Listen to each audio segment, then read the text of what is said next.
ராதாபுரம் சட்டமன்ற தொகுதிக்குட்பட்ட உதயத்தூர் பகுதியில் இருக்கக்கூடிய இசக்கியம்மன் கோயிலில் அவருக்கு பூரண கும்ப மரியாதை வழங்கப்பட்டு கோயிலுக்கு அழைத்துச் செல்லப்படுகிறார். அந்த காட்சிகளை நேரலையாக தற்போது நாம் பார்த்து வருகிறோம்.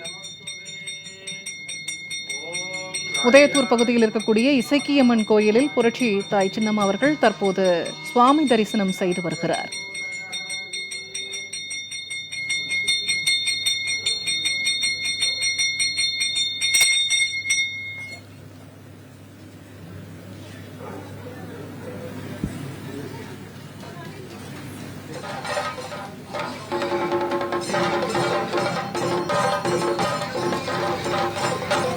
ராதாபுரம் சட்டமன்ற தொகுதிக்குட்பட்ட உதயத்தூர் பகுதியில் இருக்கக்கூடிய இசக்கியம்மன் கோயிலுக்கு தற்போது புரட்சித்தாய் சின்னம்மா அவர்கள் வருகை புரிந்து சுவாமி தரிசனம் செய்து வருகிறார்.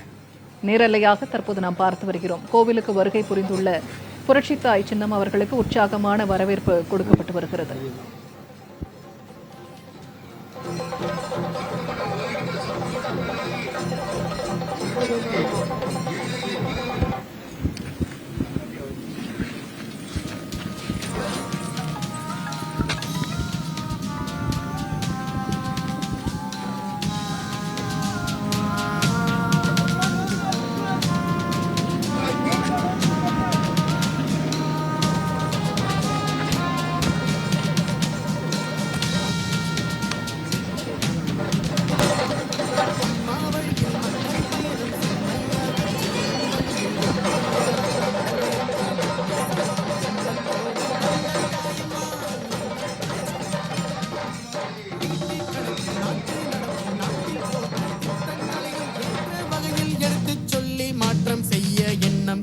மகிமை தாயம்மா எங்கள் புரட்சி தாயம்மா, புரட்சி தலைவி புகழை காக்கும் புரட்சி தாயம்மா எங்கள் புரட்சி தாயம்மா.